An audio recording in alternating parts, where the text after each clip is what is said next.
Hello, it's Melissa in Canada again, here to talk about more Jane Austen books. Today I'd like to take a moment to talk about a few books I have that have significant tie-ins with history. I love reading Austen's fiction and about Austen's life and letters, and particularly about the time period. And I have a few books in my collection which are straight out of history. One that many people probably are aware of is The Pride and Prejudice with the letters. Jane Austen's works always have letters in them from one character to another, and someone had taken it upon themselves to recreate, as historically accurate as possible, the letters that were sent in Pride and Prejudice. I think there are about 19 of them that have been recreated in this book. A lot of care went into this. I found it very interesting, even reading in this book how this project came about and how it was done. Different people were contracted to do various different handwritings for the various characters, and it's actually been executed very successfully.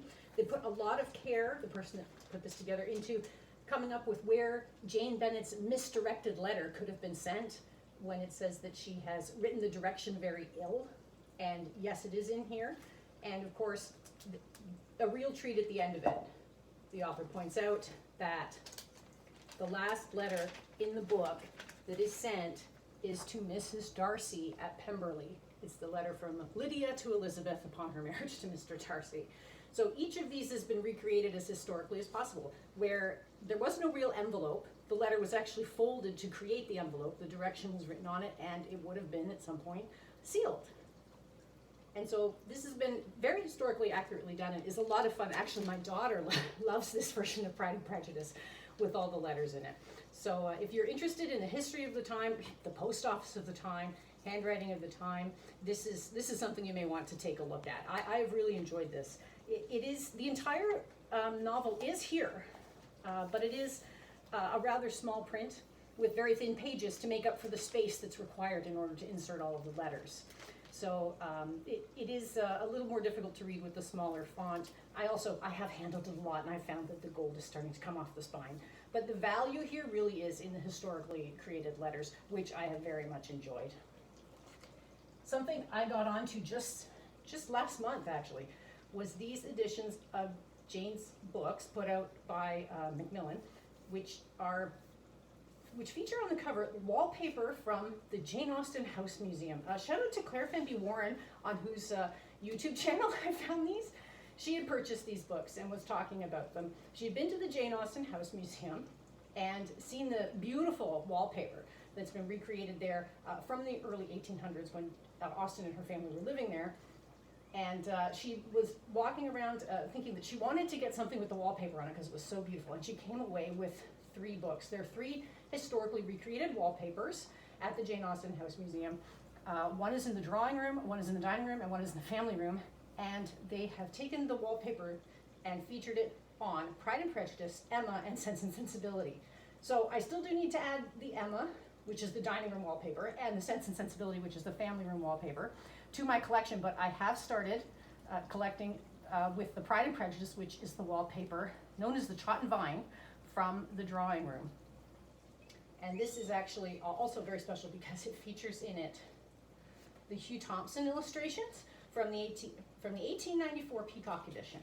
So this is also illustrated with the Hugh Thompson drawings and features the Jane Austen wallpaper. In addition, there is a Q&A in here with the curator from the Jane Austen House Museum. So that is an extra special edition of Pride and Prejudice, which is just beautiful and has that historic wallpaper feature on it. And this one here is the single most expensive item in my collection. This will take a little bit of explaining. In 2011, the Jane Austen House Museum celebrated the 200th anniversary of Jane Austen's first published novel, Sense and Sensibility, which was published in 1811, by issuing a photographic replica of the first edition that is in their collection. So if you go to the Jane Austen House Museum webpage and look at their collection, they have a first edition of Sense and Sensibility. And if you get a look at the picture of it, it's aged. But you will be able to see it's blue boards, cream spine, black print. It is in 3 separate volumes. This replica is in 1 volume. But this is the exact photographic replica of their first edition.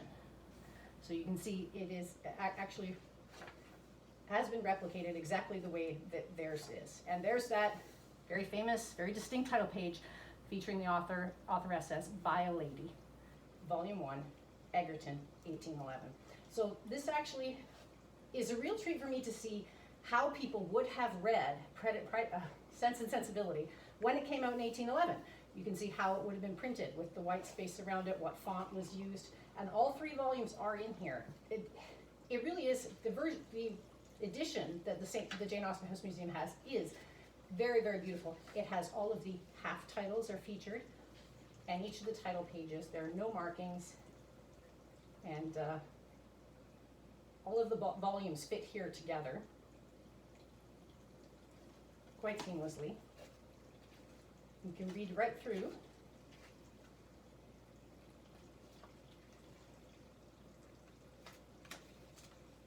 I was hoping to be able to show you where the volumes change. Here we are.